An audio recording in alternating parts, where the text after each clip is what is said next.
Ada ayat ini. وَلْيَخْشَى الَّذِينَ لَوْ تَرَكُوا مِنْ خَلْفِهِمْ ذُرِّيَّةً ضِعَافًا خَافُوا عَلَيْهِمْ فَلْيَتَّقُوا اللَّهَ وَلْيَقُولُوا قَوْلًا سَدِيدًا.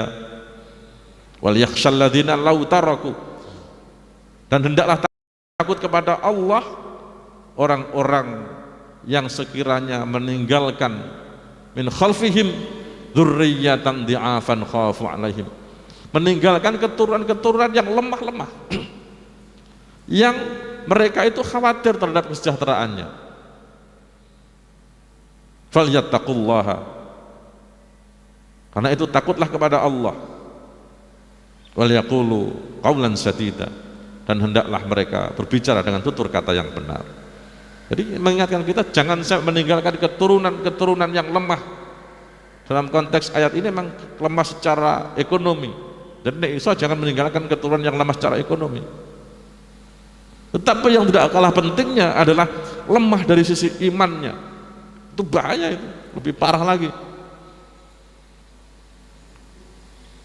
Lemah ilmunya,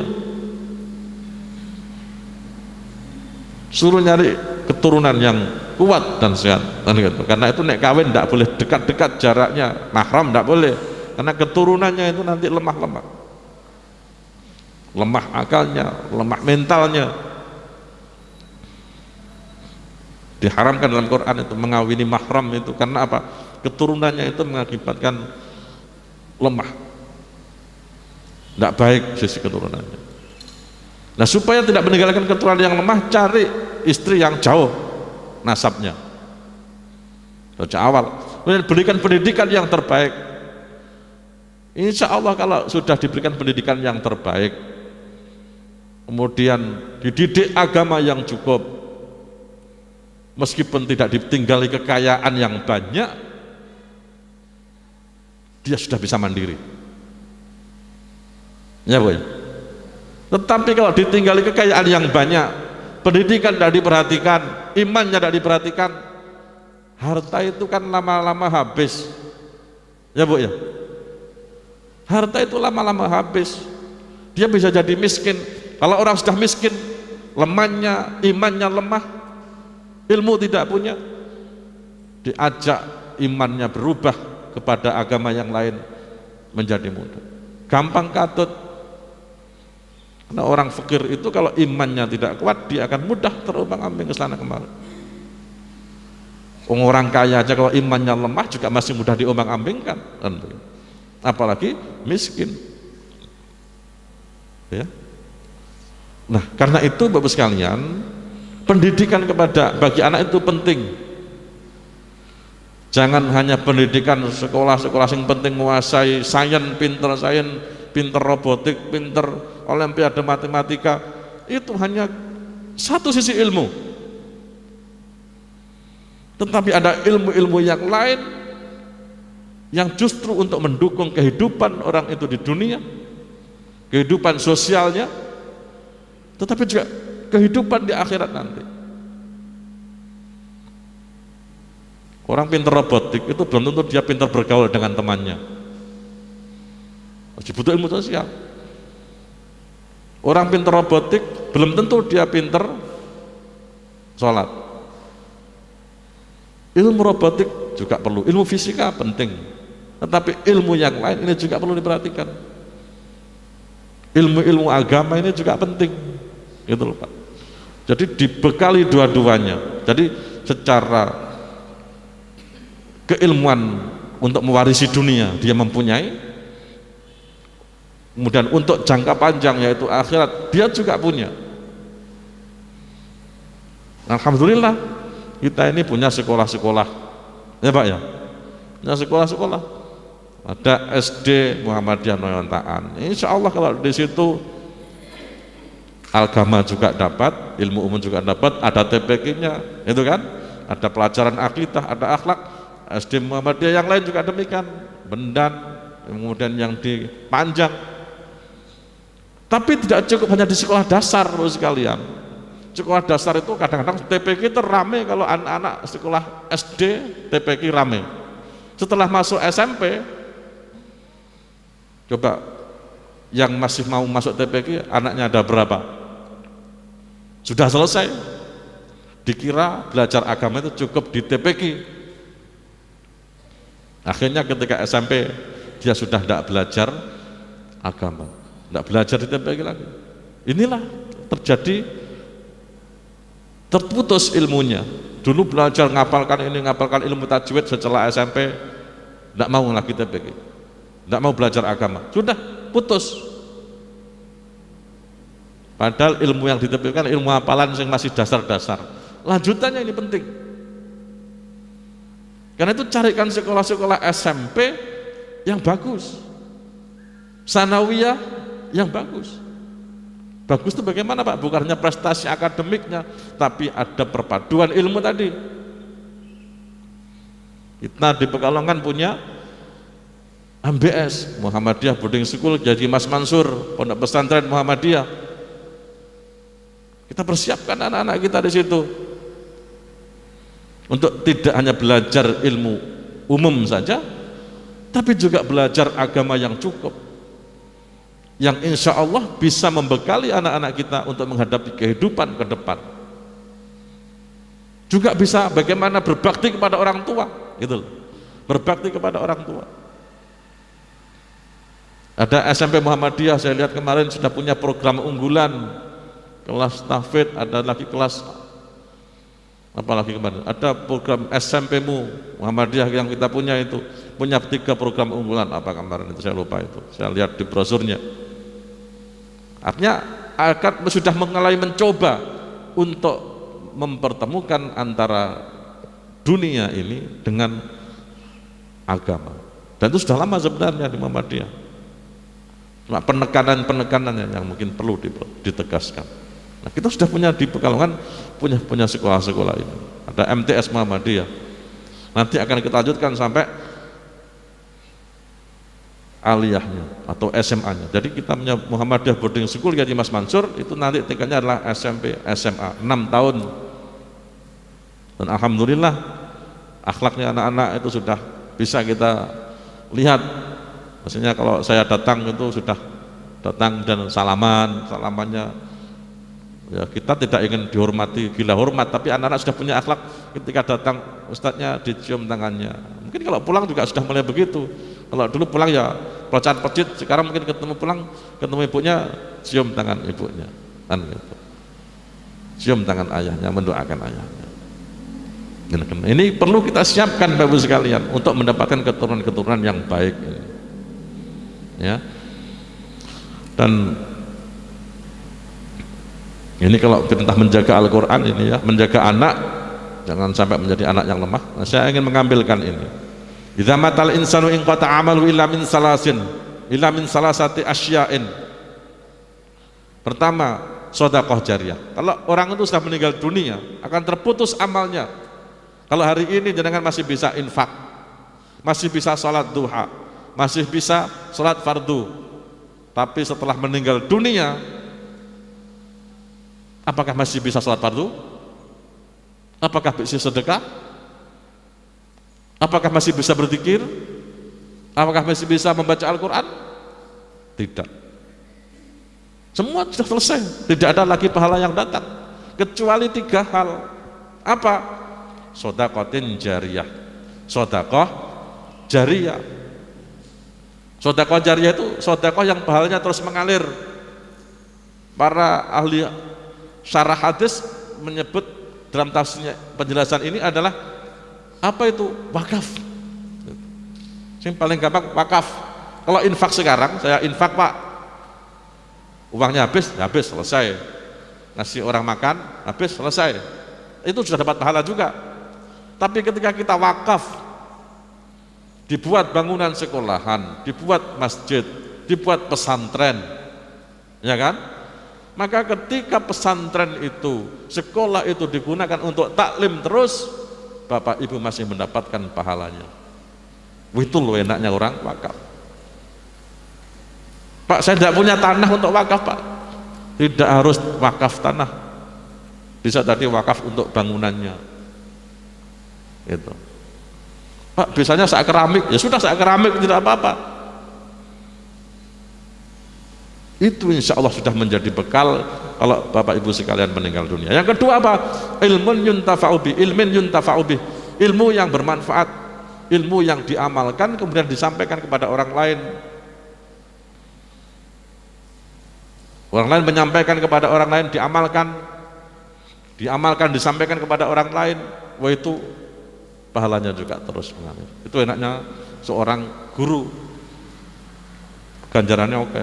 Tapi tidak usah jadi guru jenengan. Mungkin bisanya cuma mengajarkan wudhu, gitu kan? Disampaikan kepada anaknya kemudian melaksanakan wudhu dengan baik dan itu sudah dapat pahala. Nanti anaknya jenengan mengajari orang lain lagi, itu juga sudah dapat pahala. Jadi tidak usah memikirkan yang ilmunya berat. Yang ketiga, waladin sholihin yad'ulah, anak soleh yang selalu mendoakan orang tuanya. Jadi anak ini adalah investasi kita sekalian. Tapi jangan dikira kemudian ujuk-ujuk anak gede iso ndongakno wong tuane. Tidak seperti itu. Pernah dulu saya takziah, ada yang meninggal anaknya perempuan, bukan malah kemudian nutup aurat untuk ikut menyelati ayahnya atau ibunya yang meninggal itu, rokan cekak riwariwi bingung muka melaku tak ngalor ngidul. Kenapa? Tidak tahu dia harus apa. Kalau anak itu tahu kan mestinya dia segala nutup aurat, ambil air wudhu ikut nyolati bapaknya, jenazahnya. Dan karena nggak pernah dididik dengan agama yang benar, dia tidak tahu harus bagaimana. Apalagi bapaknya baru meninggal sudah rebutan warisan, ya Bu ya. Na'udzubillah min dzalik. Loh, inilah pentingnya kita mendidik anak. Apa yang dilakukan oleh anak-anak kita, insya Allah kita semuanya akan mendapatkan pahalanya. Karena itu Bapak sekalian, carikan sekolah yang terbaik untuk anak-anak kita. Kita sudah sediakan Muhammadiyah Boarding School dari Mas Mansur di Pekalongan, ada SMP Muhammadiyah, ada SMA Muhammadiyah, sampai perguruan tinggi sudah ada Universitas Muhammadiyah. Insya Allah di situ akan dibina dengan sebaik-baiknya. Dan hari ini MBS Muhammadiyah jadi Mas Mansur masih menerima gelombang 2 gitu ya, gelombang 2. Silakan didaftarkan entah anaknya, cucunya atau siapa untuk mendapatkan pendidikan agama yang terbaik bagi anak-anak kita.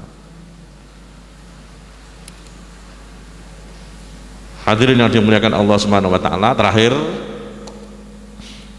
saya punya anak, tapi anak saya tidak pernah melihat bapak saya. Karena apa? Bapak saya meninggal sebelum saya menikah. Bapak-bapak, ibu-ibu ada yang punya cucu yang belum pernah, atau punya nenek kakek yang belum pernah ketemu, atau bahkan belum pernah ketemu dengan ayahnya? Ada ayat ini, walladzina amanu wattaba'athum dzurriyyatuhum biimanin alhaqna bihim dzurriyyatahum wa ma alatnahum min amalihim min syai' kullu imri'in bima kasaba rahin. Dan orang-orang yang beriman beserta anak cucu mereka yang mengikuti mereka dalam keimanan kami pertemukan mereka dengan anak-anak cucu mereka di dalam surga, dan kami tidak mengurangi sedikit pun pahala amal kebajikan mereka. Setiap orang terikat dengan apa yang dikerjakannya. Ingat Pak. Dan orang-orang yang beriman terus beserta anak cucu mereka yang mengikuti mereka dalam keimanan. Dari syaratnya bapak iman, anaknya iman. Apa di situ lanjutannya? Kami pertemukan mereka dengan anak cucu mereka di dalam surga.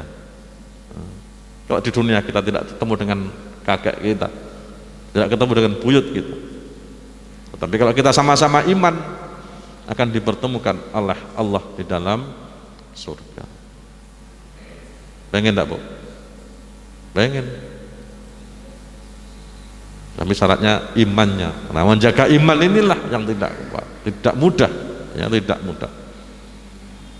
Karena itu kita siapkan anak-anak kita untuk mendapatkan pendidikan yang terbaik itu. Sampai di sini. Kalau ada pertanyaan, monggo.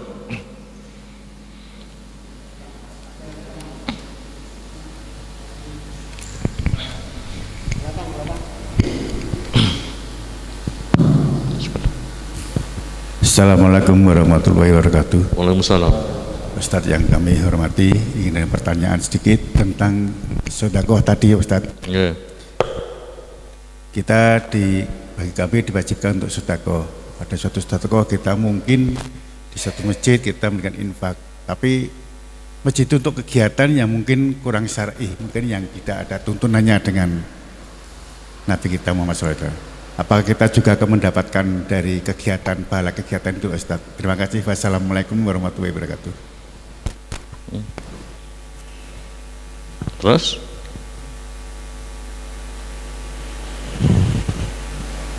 Assalamualaikum warahmatullahi wabarakatuh. Saya masih bingung Ustaz dengan istilah atau kata-kata fitnah. Ya, dalam Al-Quran ada al-fitnah itu asyadu minal qatl. Kemudian anak-anak itu adalah fitnah. Ya, apa yang dimaksud kata fitnah itu sama atau bagaimana dengan bahasa Indonesia? Kata fitnah sendiri kan beda itu kan. Terima kasih. Terus ada lagi? Ibu-ibu? Oh iya, moga. Makasih. Assalamualaikum warahmatullahi wabarakatuh. Saya mau tanya tentang doa anak yang soleh. Bagaimana nasibnya kita yang misalkan tidak memiliki anak. Terus doa anak soleh itu merupakan bisa menolong ibunya apabila ibunya itu hanya kurang beriman gitu loh. Maksudnya apakah tidak diutamakan dengan orang kita sendiri yang mempertebal amal ibadah. Jadi soalnya gini loh Bu, Pak ceritanya, ada orang yang merasa anak-anaknya itu dipondokkan semua, jadi kan seakan-akan sudah punya tabungan. Terus yang bersangkutan itu kok saya lihat ya Islamnya Islam begitu aja, membuka aurat seenaknya, seakan-akan apakah itu karena dia sudah merasa tertolong oleh anak-anaknya sudah di pondok. Saya pikir seperti itu, begitu. Jadi ada dua ya, anak yang bagaimana dengan yang tidak punya anak dan orang yang ibaratnya jaga ke anak-anaknya sudah dipondokkan itu. Terima kasih. Assalamualaikum warahmatullahi wabarakatuh. Sudah ya Pak ya? Cukup ini. Pertama, sedekah tetapi ternyata digunakan untuk kegiatan yang tidak baik. Ya sebenarnya kalau kita sudah percaya dengan lembaganya itu lepas wis, kan gitu. Sing salah sing memanfaatkan. Itu Pak. Jadi kita percaya.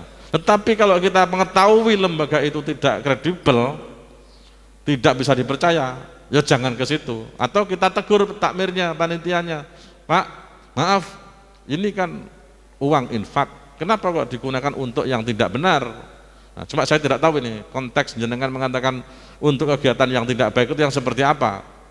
Ya, kalau mungkin untuk kegiatan pembangunan ini kan masjidnya sudah makmur nih, lebih dananya, kemudian digunakan untuk memperbaiki jalan sebelah sana, atau itu kategorinya ya masih untuk sabilillah, tidak apa-apa, kan gitu. Nah, tetapi kalau yang jelas-jelas tidak baik, misalnya apa Pak contohnya Pak? Kenapa? Nah kalau itu khilafiyah Pak, untuk menurut kelompok mereka kan baik. Ya. Untuk menurut kelompok mereka itu baik. Nek jenengan ragu-ragu ya ora usah kanggo sing rono, kanggo sing liyane kan begitu. Karena menurut mereka baik, menurut jenengan tidak baik. Ya sebenarnya amalan-amalan itu satu sisi ya memang ada baiknya, tapi mungkin ada yang kebablasan gitu loh Pak. Nanti itu pembahasan tersendiri. Nah jenengan ragu-ragu ya jangan ke situ. Cari lembaga yang lebih bisa dipercaya kan gitu. Sebenarnya banyak, kita punya lazismu, kan gitu kan? Jadi tidak usah bingung sebenarnya. Kemudian yang kedua, fitnah memang ada maknanya banyak Pak ya. Kalau tadi itu fitnah dalam artian yang al-fitnah itu asyaddu minal qatl. Nah, itu beda dengan pengertian fitnah ini. Kalau ini adalah fitnah dalam artian ibtila, ujian atau cobaan. Gitu Pak. Kalau tadi kan bukan ujian dan cobaan, yang berikutnya dengan itu adalah fitnah dalam pengertian fitnah seperti yang kita pahami selama ini. Apa itu? Jadi mengatakan sesuatu apa ya?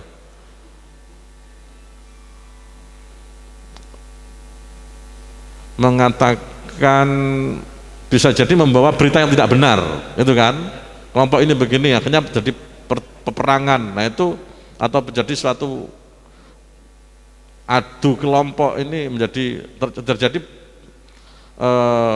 silang sengketa antara kelompok satu dengan kelompok beda, itu kan fitnah dalam pengertian yang ini, memberikan informasi yang tidak benar atau tidak akurat. Tapi kalau ini adalah dalam pengertian ujian atau cobaan. Jadi semua ini adalah cobaan sebenarnya, Pak. Ujian. Anak itu juga ujian, tapi bukan fitnah dalam pengertian yang al-fitnah itu asyaddu minal qatl itu. Itulah kadang-kadang kalau kita membaca Al-Qur'an, itulah memang jangan hanya difahami sekehendaknya sendiri. Itulah kita membutuhkan kitab-kitab tafsir yang dijelaskan oleh para ulama, membantu kita. Jadi tidak hanya secara teks, oh fitnah-fitnah sama, tidak, kan gitu. Seperti halnya kata anak, itu ada dzurriyah, ada ibnu, ada kemudian ada walad, ada apalagi menyebut jenis kelaminnya dzukur atau inasan. Nah jadi dan masing-masing punya makna, kan gitu. Kalau nanti kaitannya dengan waris biasanya menggunakan kata-kata zakar perempuan itu, kan gitu. Jadi memang Quran itu punya banyak, satu kata itu punya banyak makna. Adil juga demikian, adil di Quran itu punya banyak makna, tidak bisa kita pukul rata, kan gitu. Kemudian yang ketiga, anak dididik dengan baik tapi bapaknya tidak beramal dengan baik. Ya ini jelas tidak betul, Bu, ya. Anak dididik dengan baik ya bapaknya ikhtiar doa ngakno, kan begitu. Termasuk mencari rezeki yang halal. Jangan anaknya dipondokkan kasih rezeki dari rezeki yang haram, jadi juragan togel, anaknya pondokno kabeh ya gak betul. Ya, Bu, ya. Jadi penadah barang rampokan anaknya pondokno kabeh ya gak betul yang seperti itu. Jadi anak dipondokkan, di sekolah dengan cara yang baik, diajari ngaji, tapi orang tuanya mencarikan rezeki yang halal. Kemudian juga didoakan, kalau malam didoakan, dipanggil namanya satu-satu, kan gitu. Bagaimana dengan yang tidak punya anak? Yang tidak punya anak, nah, bisa dengan amal-amal yang lain, Bu.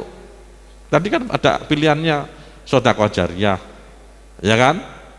Bisa ilmu yang manfaat, atau menyekolahkan anaknya orang lain, ya kan? Ini nanti kalau dia jenengan sekolahkan, dia kemudian itu kan nanti juga akan mendoakan kepada panjenengan, betul kan? Jadi tidak kemudian dia wah orang sing ndongakno, masih ada orang yang mau mendoakan, dan itu bisa, kan gitu. Tidak harus anaknya sendiri. Di ayat Al-Quran juga ada itu, ya. Gimana ayatnya itu, Pak? Allahumma ighfir lil muslimin wal muslimat wal mu'minin wal mu'minat al ahya'i minhum. Itu kan boleh itu. Jadi mendoakan orang mukmin yang lain itu juga ada di Quran contohnya. Jadi kalau jenengan punya anak yang angkat, yang disekolahkan dengan baik dan mendoakan, itu juga bisa. Orang mukmin yang lain juga bisa. Cuma kadang orang lain kan tidak ingat sama orang lain. Apakah saya ingat dengan orang tuanya panjenengan? Kan tidak. Paling yang saya ingat ya orang tua saya. Tapi kalau kita mungkin pernah nyekolahkan anak, dididik dengan baik dan benar, anak itu akan ingat kita terus juga. Kita akan dalam doa-doanya akan selalu disebut oleh anak-anak itu. Nah, jadi masih bisa dengan cara-cara yang lain kalau kita tidak punya anak secara biologis, gitu. Anak secara biologis tidak punya, kita bisa nyekolahkan anak, ambil orang tua asuh, kemudian jadi anak asuh, gitu kan? Juga bisa kita didik dengan baik. Gitu, Bu. Cukup ya? Kalau sudah cukup, mari kita baca Sayyidul Istighfar, ya. Jadi dengan baca Sayyidul Istighfar setiap hari, pagi sama sore. Dan jangan lupa baca ayat kursi setiap habis sholat, ya. Habis sholat itu baca ayat kursi, Allah akan menjaga panjenengan semua. Nanti kita baca Sayyidul Istighfar dan ayat kursi, ya. Bismillahirrahmanirrahim. Allahumma anta rabbi la ilaha illa anta khalaqtani wa ana abduka wa ana ala ahdika wa wa'dika mastata'tu a'udzu bika min syarri ma sana'tu abu'u laka bi ni'matika alayya wa abu'u bi dhanbi faghfirli fa innahu la yaghfirudz dzunuba illa anta. Maka baca ayat kursi mestinya dibaca setiap habis sholat. Baca. Itu dalam hadis dikatakan Allah akan menjaga panjenengan semuanya dari satu sholat sampai sholat berikutnya. Istiqomahkan itu. Mari kita baca bersama ya. A'udzu billahi minasy syaithanir rajim. Bismillahirrahmanirrahim. Allahu la ilaha illa huwal hayyul qayyum la ta'khudhuhu sinatun wa la naum lahu ma fis samawati wa ma fil ard man dhal ladzi yashfa'u 'indahu illa bi idhnihi ya'lamu ma bayna aydihim wa ma khalfahum wa la yuhituna bi syai'in min 'ilmihi illa bima syaa' وسع كرسيه السماوات والأرض ولا يؤوده حفظهما وهو العلي العظيم. Itu diistiqomahkan setiap habis salat, ditambahi al-mu'awwidzat qul huwallahu ahad, qul a'udzu birabbil falaq dan qul a'udzu birabbin nas. Nanti mungkin sudah ada yang mengajarkan sendiri tentang wirid-wirid itu ya, terserah. Kita tutup dengan doa kafaratul majelis. Subhanakallahumma wa bihamdika asyhadu an la ilaha illa anta astaghfiruka wa atubu ilaik. Assalamualaikum warahmatullahi wabarakatuh.